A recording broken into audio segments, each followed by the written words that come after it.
আসসালামু আলাইকুম everyone. This is Yasir Arafat. So আজকের লেকচারে আমরা object oriented analysis and design অর্থাৎ WOD আজকে থেকে শুরু করলাম। তো AIUB কোর্স সলিউশনে WOD নিয়ে সম্ভবত কোনো কোর্স ছিল না। সো আমরা শুরু করে দিই। তো বিফোর উই স্টার্টিং দ্যাট আমাদের একটা জিনিস জানা লাগবে কোয়েশ্চেন প্যাটার্ন সম্পর্কে। তো WOD কোয়েশ্চেন প্যাটার্ন কেমন হয়? মিড টার্ম এবং ফাইনাল টার্মে কোয়েশ্চেন কেমন হয়? MCQ থাকে ২২ টা MCQ থাকে এবং ৮ টা হচ্ছে ট্রু ফলস থাকে। অর্থাৎ 30 মার্কসের MCQ অ্যান্ড ট্রু ফলস থাকে। বাদবাকি 30 marks diagram case study solve করে ডায়াগ্রাম লিখতে হয়। এটা বলার উদ্দেশ্য হচ্ছে আমি এখন এটা কিভাবে পড়বো, স্লাইডগুলো কিভাবে পড়বো, এজন্য এটা জানানোর উদ্দেশ্য। কজ স্লাইড 1, 2 এগুলো আসলে MCQ বেসড। এখানে আপনার হচ্ছে কোনো ডায়াগ্রামের কোনো ইয়ে নেই। এজন্য দেখবেন আপনারা WOD সম্ভবত কিছু ভিডিও আছে YouTube এ। ওখানে জাস্ট ডায়াগ্রাম সম্পর্কে আলোচনা করা হয়েছে। MCQ সম্পর্কে কিছু আলোচনা করা হয়নি। সো আমরা একটা বেসিক ধারণা দিয়ে যাবো কোথা থেকে MCQ আসতে পারে, কিরকম টাইপের MCQ আসতে পারে। যেরকম টাইপ এসেছিল আমাদের সময়।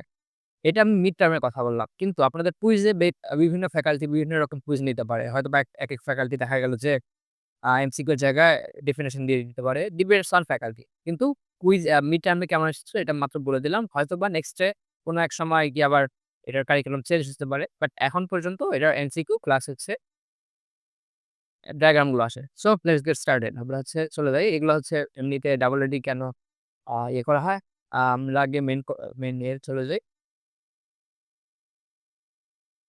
ওকে এইটা। এখানে আমি শুরুর আগে একটা কথা বলে নিই। WOD জিনিসটা কি আসলে? WOD জিনিসটা হচ্ছে আমি এটা এক্সাম্পল দিয়ে বুঝাই। সাপোজ আপনি একজন সিভিল ইঞ্জিনিয়ার। আপনি একটা বিল্ডিং বানাচ্ছেন। বিল্ডিং বানানোর আগে আপনি তো এটা ড্র করে নেন, তাই না? বিল্ডিং এর একটা গ্রাফ ড্র করে নেন। একটা খাতায় বা একটা ডিজাইন ড্র করে নেন। যেমন যারা CAD কোর্স করেছেন ওখানে এরকম CAD এর ডিজাইন করা লাগে, একটা বিল্ডিং এর ডিজাইন করা লাগে। WOD টাও ঠিক সেরকম যে আমি যখন একটা ওয়েবসাইট বানাবো, ওয়েবসাইট বানানোর আগে আমি ওয়েবসাইট সম্পর্কে একটা বেসিক একটা আইডিয়া নিয়ে নিবো। এটা প্ল্যান করে নিব যে আমার ওয়েবসাইট কিভাবে বানালে ফ্রুটফুল হবে, কিভাবে ফাস্ট হবে এ সম্পর্কে আমরা এটা প্ল্যান করে নিব। এটাই হচ্ছে WOD মেইন উদ্দেশ্য। ঠিক আছে? আমরা WOD প্ল্যান করি আসলে ওয়েবসাইট বানানোর যে কিভাবে কি। তো এই যে বলেছে হোয়াট ইস সিস্টেম এটা ডেফিনিশন দেওয়া আছে এখানে MCQ তেমন কিছুই নেই। আপনারা ডেফিনিশন দেখে নিতে পারেন।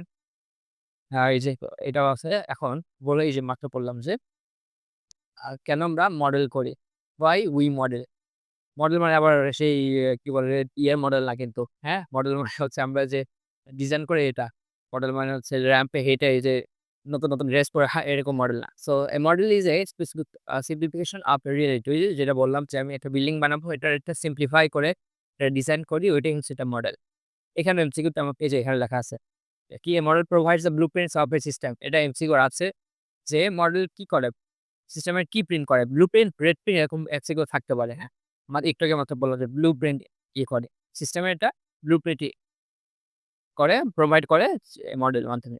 এরপরে এখানে কি আছে যে কেন আমরা মডেল করি? তো এখানে আমি একটা শর্টকাট বলে দিই। এখানে অনেক কিছু লেখা আছে। সংক্ষেপে কি ধরেন একটা কমপ্লেক্স জিনিস এই যে পাশের যে বিল্ডিংটা অনেক কমপ্লেক্স একটা বিল্ডিং না? এটার একটা শর্টকাট একটা ছোট ভার্সন হচ্ছে মানে ব্লুপ্রিন্ট হচ্ছে এই যে এখানে ডিজাইন করেছে। এটাই এখানে লেখা আছে। ওকে? আচ্ছা এখন একটা কথা বলি। ওই যে একটু আগে বললাম যে MCQ আসে। ধরেন কোন এক সময় WOD কারিকুলাম পরিবর্তন হয়। এখানে রিটেন বা বোর্ড কোয়েশ্চেন আসলো। ওই সময় গিয়ে এই জিনিসগুলো লাগতে পারে। এখানে বলেছে যে মডেল আমরা কেন করি? মডেল সম্পর্কে করে একটু বিস্তারিত ধারণা দেওয়া আছে। কেন করা লাগে? কি উপকারিতা? এগুলো দেওয়া আছে। এখানে MCQ তেমন একটা ইম্পোর্টেন্ট না। বাট এটা ব্রড কোয়েশ্চেন এর জন্য ইম্পোর্টেন্ট যেটা আসে না এখন পর্যন্ত। তো যদি কারিকুলাম চেঞ্জ হয় তখন আসতে পারে। এখন এইটা MCQ এর জন্য ভেরি মাচ ইম্পোর্টেন্ট। কজ এখানে যে বোল্ড লাইন গুলো দেওয়া আছে এইগুলো একটু ভালো মতো দেখা লাগবে যে মডেলের মাধ্যমে আমার কি হয় যে ভিজুয়ালাইজ এ সিস্টেম। মডেলের মাধ্যমে একটা সিস্টেমকে আমরা ভিজুয়ালাইজ করতে পারি। তারপরে হচ্ছে মডেলের মাধ্যমে আমরা একটা সিস্টেমের স্ট্রাকচার আর বিহেভিয়ার এটা জানতে পারি যে সিস্টেমটা কিভাবে আমরা স্ট্রাকচার বানাবো, কিরকম বিহেভিয়ার করবে, তাই না? ধরেন আমি এটা একটু সংক্ষেপে বলে দিই। একজন ক্লায়েন্ট আপনাকে বেশি পে করলো। তখন আপনি সিস্টেমটা অনেক ভালো মতো সার্ভার দিয়ে বানাবেন, তাই না? আপনি হচ্ছে কি করার সাথে এটা সার্ভারে নিয়ে যাবে। আরেকজন ক্লায়েন্ট কম টাকা দিলো। তখন সার্ভারটা একটু দুর্বল হবে। তো ওই যে কেমন বিহেভিয়ার করবে আমরা মডেলের মাধ্যমে সেটা জানতে পারি। তারপরে একটা টেমপ্লেট। এটা হচ্ছে model gives us a template that guides us in constructing a system. একটু আগে যেটা বলেছিলাম যে টেমপ্লেট দিয়ে করে যার মাধ্যমে আমরা সিস্টেমটা কনস্ট্রাক্ট করি। মডেল হচ্ছে ডকুমেন্টেশন করতে সাহায্য করে। ওকে ডান। এখন লিমিটেশনস অফ হিউম্যান অ্যাবিলিটি দেওয়া আছে যে আমাদের ক্ষেত্রে লিমিটেশন আছে। আমরা হচ্ছে এমসিকিউ কিছুই না এখানে।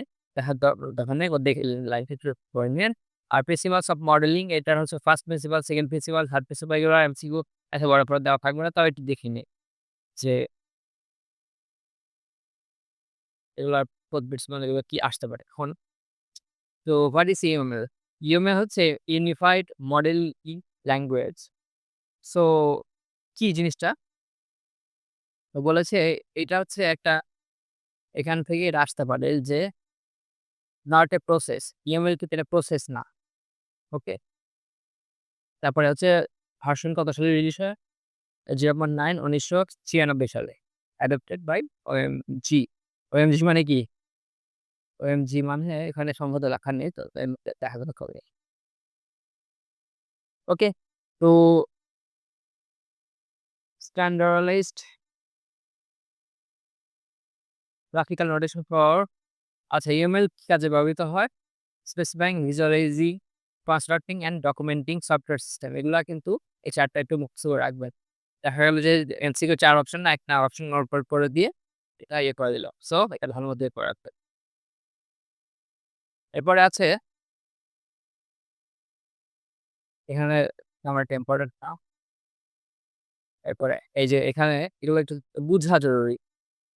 তো বলেছে ইউএমএল ল্যাঙ্গুয়েজ ফর ভিজুয়ালাইজিং। ভিজুয়ালাইজিং কিভাবে হয়? কিছু, কিছু মডেল আছে যেগুলো টেক্সচুয়ালি ইয়ে করা যায়। আবার কিছু আছে গ্রাফিক্যালি ইয়ে করা যায়। তাই না? যেমন গ্রাফিক্যালি কোনগুলো করে? গ্রাফিক্যালি ধরেন হচ্ছে ওই যে আপনার সিভিল ইঞ্জিনিয়ারিং এর মডেলিং গুলো গ্রাফিক্যালি করে। আবার টেক্সচুয়ালি কিভাবে করে? টেক্সচুয়ালি মেইনলি আমাদের তো মানে আমাদের হচ্ছে কম্পিউটার সায়েন্স এ তো গ্রাফিক্যালি খুব মানে কমই আছে। তাই না? আমাদের ওইগুলো আবার টেক্সচুয়ালি করি। আবার গ্রাফিক্যালি কিছু আছে। যেমন আমরা যখন ডায়াগ্রাম করব এই জায়গায় কিছু জায়গায় গ্রাফিক্যালি আছে। তাই না? তো এখানে আবার স্পেসিফাইং ল্যাঙ্গুয়েজ ইয়মের হচ্ছে স্পেসিফাইং এর জন্য একটা ভালো ল্যাঙ্গুয়েজ। তো এটা এমসিকিউ তেমন একটা ইয়ে না। দেখে নিন। এরপরে আছে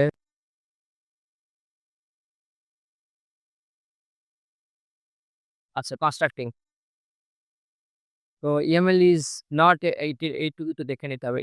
ইএমএল is not a visual programming language but it's models can be directly connected to a variety of programming languages বলছে এটা কিন্তু একটা ডিরেক্ট প্রোগ্রামিং ল্যাঙ্গুয়েজ না বাট এটার মাধ্যমে কিন্তু আমরা মানে প্রোগ্রামিং ল্যাঙ্গুয়েজে অনেক কিছু করতে পারেন। যেমন দেখেন আপনি জাভা দিয়ে একটা অ্যাপ্লিকেশন বানাবেন। ওই সময় কিন্তু আপনি এই ইএমএল এর মাধ্যমে প্ল্যান করে জাভার অ্যাপ্লিকেশনটা কেমন হবে, খুব মানে ফ্রুটফুল হবে কিনা, কেমন কি হবে এটা কিন্তু এই ইএমএল এর মাধ্যমেই বানাতে পারবেন।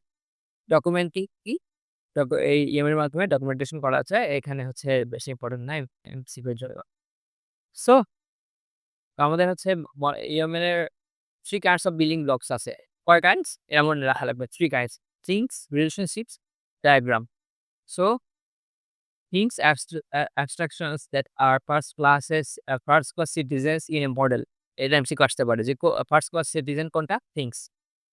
থিংস কয় প্রকার? Structural things, behavioural things, grouping things and annotations things.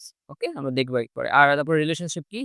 tie these things together এই যে থিংস গুলো আছে এগুলো হচ্ছে এই রিলেশনশিপ এর মাধ্যমে এগুলো হচ্ছে তাই হয়। আর ডায়াগ্রাম কি? Group interesting collections of things. এবার আমরা স্ট্রাকচারাল থিংস সম্পর্কে তো দেখি। সবগুলাই তো হালকা করে দেখে নিই। স্ট্রাকচারাল থিংস হচ্ছে নাউন। এটা মনে রাখা লাগবে, হ্যাঁ? স্ট্রাকচারাল থিংস কি? নাউন। আর বিহেভিয়ারাল থিংস কি? বিহেভিয়ারাল থিংস হচ্ছে ভার্বস। আর হচ্ছে স্ট্রাকচারাল থিংস কিন্তু স্ট্যাটিক পার্টস এখানে লেখা আছে স্ট্যাটিক পার্টস এটা কিন্তু বানানটা লিখতে হবে। একটু ইয়ে করে দিই। এই যে লেজার পয়েন্ট দিয়ে দেখা যাচ্ছে এই যে static parts things are behavioural things কি এটা হচ্ছে ডিনামিক পার্ট। স্ট্যাটিক মানে কি? স্ট্যাটিক মানে এটাকে স্থানান্তর করা যায় না। আর ডিনামিক হচ্ছে স্থানান্তর করা যায়। Behavioural things. ওকে? মনে রাখতে হবে। আমি একটু এটা বুঝিয়ে দিই এটা হালকা করে। আমি ক্লাসে আমাদের টিচার যেভাবে বুঝিয়ে দিয়েছিলেন। স্ট্রাকচারাল থিংস কি? ধরেন একটা আমাদের অ্যানেক্স এর কথা বলি।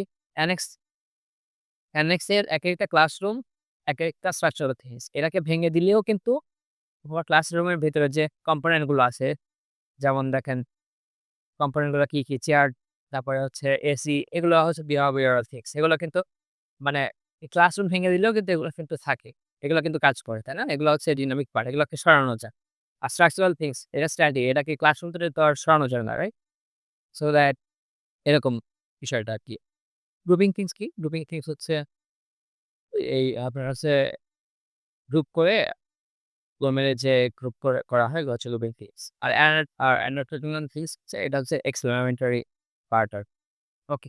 এবার এখান থেকে কি ইম্পোর্টেন্ট আ এ তো ফার্স্ট আগাই। এগুলো এখান থেকে আপনাদের হচ্ছে এই ইয়েগুলো ইম্পোর্টেন্ট। এই যে আপনার ক্লাসের যে ক্লাসের সিম্বলটা কেমন? সিম্বল গুলো ইম্পোর্টেন্ট। এই যে এই পুরাটা একটা সিম্বল না? এমসিকিউ তে এগুলো আসে। সিম্বলটা ইম্পোর্টেন্ট। এখান থেকে সবগুলো হয় সিম্বল ইম্পোর্টেন্ট। লেখাগুলো তেমন একটা ইম্পোর্টেন্ট না। সিম্বল গুলো ইম্পোর্টেন্ট আছে। এ কোলাবোরেশন সিম্বল কেমন এরকম। প্লেস অর্ডার সিম্বল এরকম। হ্যাঁ? এগুলোর সিম্বল ইম্পোর্টেন্ট। এগুলো দেখে নিবেন। নোড এবং নোডের মধ্যে কিন্তু আপনারা হচ্ছে ঝামেলা পাকাবেন না। এই ওকে? যে প্যাকেজ নোড আছে। এবার হচ্ছে there are 4 kinds of relationships in UML. 4 kinds of relationship আছে বা মনে রাখা লাগে কোনমত dependency, association, generalisation, realisation. So what's dependency? Dependency হচ্ছে ধরেন এটা ডায়াগ্রামের মাধ্যমে এটা গুছিয়ে দিই। আমি একটা অর্ডার করলাম। অর্ডার করার পরে তুমি পেমেন্ট করতে পারবো, রাইট? অর্ডার করার আগে তো পেমেন্ট করতে পারবো না। মানে তাই না? তো এরকমই হচ্ছে ডিপেন্ডেন্সি যে অর্ডারের উপর পেমেন্টটা ডিপেন্ডেন্ট। এরকম জিনিস একটার উপর আরেকটা ডিপেন্ডেন্ট। এরকমকে ডিপেন্ডেন্সি বলা হয়। অ্যাসোসিয়েশন আমরা হচ্ছে ইয়েতে করেছি ডেটাবেজে, রাইট? অ্যাসোসিয়েশন হচ্ছে ২ টা ক্লাসের মধ্যে এটা রিলেশনশিপ, এটা লিঙ্ক বোঝায় যে লেখা আছে লিঙ্ক। জেনারালাইজেশনটা কি? জেনারালাইজেশন হচ্ছে বলা চলে অনেকগুলো চাইল্ড ক্লাসকে একটা নাম দিয়ে যখন বোঝানো হয় যে একজনের আন্ডারে আছে প্যারেন্ট, চাইল্ড এবং প্যারেন্ট ক্লাসের যে রিলেশনশিপ এটা হচ্ছে জেনারালাইজেশন। আর রিয়ালাইজেশনটা কি? রিয়ালাইজেশন হচ্ছে ধরেন এটা কেমন বোঝায়? এটা হচ্ছে এখানে লেখা আছে একরকম, এটা দেখে নিন। আমি অন্যত্র করে বুঝাচ্ছি। রিয়ালাইজেশন হচ্ছে একজন একজন ধরেন একজন রহিম করিমের থেকে ধার নিল। টাকা ধার নিল। এখন রহিমের পক্ষে গিয়ে আরেকজন আক্কাস এসে বলল যে আ ও ধার শোধ করবে। এই যে জোর দিয়ে বোঝাচ্ছে যেটা। মানে একজনের আমার ধার নেওয়াকে রহিমের যে ধার নেওয়াকে এটা হচ্ছে আরেকজন জোর দিয়ে বোঝাচ্ছে যে আমি ওর পাশে আছি। ও যদি ধার শোধ না করে আমি শোধ করে দেব। এই যে বিষয়ের মধ্যে যে রিলেশনশিপটা এটাই হচ্ছে রিয়ালাইজেশন। ওকে? এই যে এরা ভেরি মাচ ইম্পোর্টেন্ট। এগুলা কিন্তু মনে থাকে না। তা মনে রাখা লাগবে। কোনটা স্ট্যাটিক পার্ট, কোনটা ডাইনামিক পার্ট এগুলা মনে রাখতে হবে। খুব ইম্পোর্টেন্ট এগুলা দেখে নিবেন। এখন এইখানে যে ডায়াগ্রামটা দেয়া আছে এটার কথাগুলো এখানে লেখা আছে। তো এগুলা ভেরি মাচ ইম্পোর্টেন্ট এগুলা আসে। যে ডিজাইন ভিউতে কি আছে? ডিজাইন ভিউতে ভোকাবুলারি এবং ফাংশনালিটি এই যে different stakeholders. Use case ভিউতে কি করে? Describe the behaviour of a system প্রথমে লেখা ছিল। ইউজ কেস ভিউতে বিহেভিয়ার অফ এ সিস্টেম ইয়ে করে। এরপরে আছে কি? এই রেড পার্ট টুকু পড়া লাগবে ভালোমত। ডিজাইন ভিউতে কি vocabulary and functionality of a system সম্ভবত ফাংশনালিটি ছিল। এই যে ফাংশনালিটি ডিজাইন ভিউতে এগুলো ভালো মতো পড়বেন, হ্যাঁ? রেড মার্ক গুলো। ওকে? এরপরে আছে হচ্ছে এই যে এখানে কি গেল? এখান থেকেও এমসিকিউ আসে। এখান থেকে এটাও ভেরি মাচ ইম্পোর্টেন্ট। এখন আমি আপনাদের বুঝিয়ে দিই। This is column right? আর দিস ইস রো। তো এখানে কি বলতেছে এই যে পার্ট গুলো, এই পার্ট গুলো কোন উপরের কলাম পার্টের কোন পার্টে সবচেয়ে বেশি কাজ হয় পার্টের সেইগুলো বোঝাচ্ছে। এখন বিফোর স্টার্টিং দিস স্লাইড আমাদের এই উপরের পার্টগুলো বুঝে আসা লাগবে। এখানে লেখা আছে সেটা। রিসেপশন কি? রিসেপশন হচ্ছে first phase of process when the seed idea for developing is brought up to the point of being at least internally sufficiently when founded to start elaboration phase বলতেছে কি? বলতেছে ধরেন আমি একটা এটার সংক্ষেপে কি? আমি বিল্ডিং দিয়ে বুঝাই।